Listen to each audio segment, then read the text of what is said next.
UFOs and the creatures who fly them, they can still control the public's perception of them.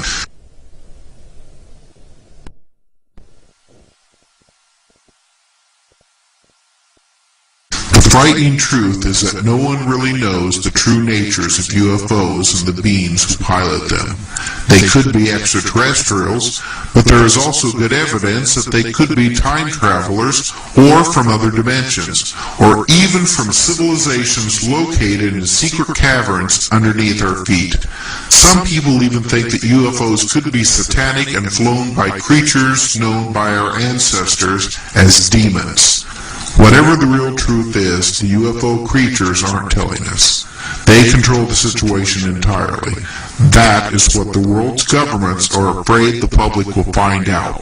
Not that UFOs are real. They know the UFOs are real. What they don't know is who the UFO pilots are, where they come from, or what they really want. We are helpless to prevent them from flying in our skies or even controlling us completely. They have the upper hand, and there is nothing we can do about it. One of the more intriguing aspects of the UFO conspiracy is the continuing rumors of secret underground bases in the United States and other countries. Many of these secret bases are alleged to be cooperatives with the U.S. military and various extraterrestrial races. These stories are nothing new. I heard these rumors circulating in the halls of the Pentagon years before they became public to UFO researchers. There is no doubt that there are secret underground military bases in such locations as Area 51 in Nevada and Pine Gap in Australia. However, it's still open to debate whether or not some of these bases also house UFOs and the alleged aliens who pilot them. I will tell you that the secret NSA remote viewing project that I participated in during my days at Fort Meade, Maryland, did unintentionally view several top secret underground facilities located in the western parts of the United States. We were not allowed to compare notes or even openly discuss our individual responses to target areas, but we did talk to each other after hours, and all of us had the same impressions that some of these bases were involved in contacts with creatures that were not human as we define the terms. Suffice to say that there are secret underground bases out there that contain more than just the normal earthly military hardware. Dulce is a small, quiet town in northern New Mexico. There's nothing about Dulce to distinguish it from the thousands of other towns just like it all across the country. But, according to some, Dulce harbors a deep, dark secret. The secret is harbored deep below ground where allegedly there is an underground base said to be a joint government alien biogenetic laboratory designed to carry out bizarre experiments on animals and even humans. Some of what we know about the Dulce facility comes from a former security guard named Thomas Costello. In late 1979, Thomas could no longer cope with the awesome reality he had to confront.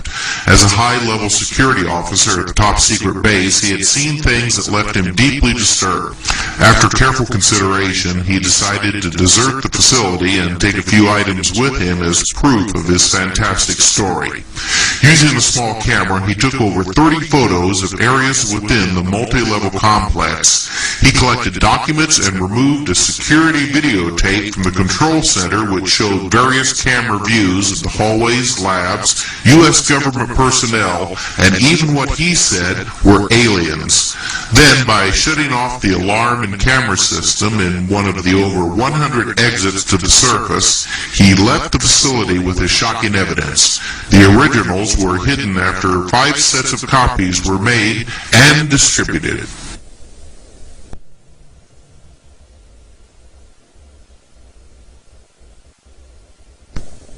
Apparent to him that his family was going to be used in biological experiments and were not going to be returned unharmed.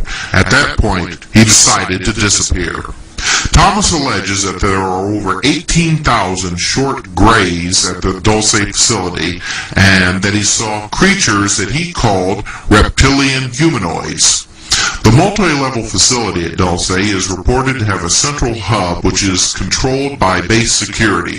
The security level goes up as one descends to lower levels. Thomas had an Ultra 7 clearance. He knew of 7 sub-levels, but there may have been more. Most of the aliens supposedly were on levels 5, 6, and 7, with alien housing on level 5. The only sign in English was over the tube shuttle station hallway, which read, "To Los Alamos." Connections go from Dulce to the Page, Arizona facility, then onto an underground base below Area 51. Tube shuttles go to and from Dulce to facilities all over the western United States. There appears to be a vast network of tube shuttles connections under the United States which extends into a global system of tunnels and sub-cities.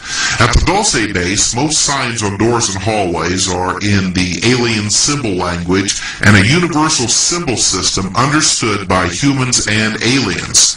Thomas stated that after the second level, everyone is weighed in the nude, then given a uniform. The weight of the person is put on a computer ID card each day. A change in weight of over 3 pounds requires a physical exam and x-ray. All elevators are controlled magnetically.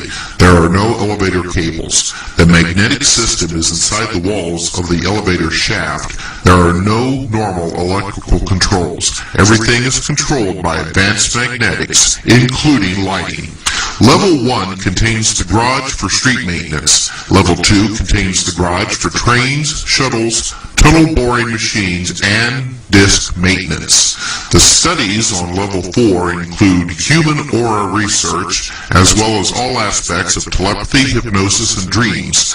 Thomas says that they know how to separate the bioplasmic body from the physical body to place an alien entity life force matrix within a human body after removing the soul life force matrix of the human.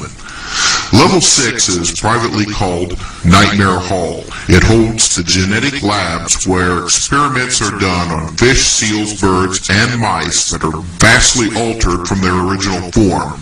There are multi-armed and multi-legged humans and several cages and vats of humanoid, bat-like creatures as tall as 7 feet. The aliens have taught the humans a lot about genetics, things both useful and dangerous. The gray and reptoid species are highly analytical and technologically oriented.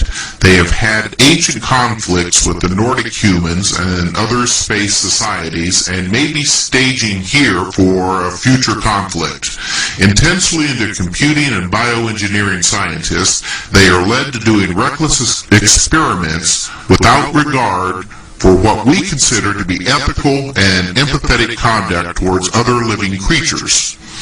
It was when Thomas encountered humans in cages on level 7 of the Dulce facility that things finally reached a climax for him. Row after row of thousands of humans, human mixture remains, and embryos of humanoids were kept in cold storage. He says he frequently encountered humans in cages, usually dazed or drugged, but sometimes they cried and begged for help. The workers were told that these people were hopelessly insane and involved in high-risk drug tests to cure insanity. Yet more testimony to the reality of underground alien bases came from a man named Phil Schneider, an engineer who claimed to have discovered an alien base accidentally. Schneider is said to have committed suicide, but his ex-wife says that his death was suspicious and that he was found with a rubber catheter hose wrapped around his neck and tied in the back. Evidence that she says points to murder. Schneider claimed that back in 1954, under the Eisenhower administration, the federal government decided to circumvent the Constitution of the United States and form a treaty with alien entities. It was called the 1954 Granada Treaty, which basically made the agreement that the aliens involved could take some cows now and then and also test their implanting techniques on a few select human beings. But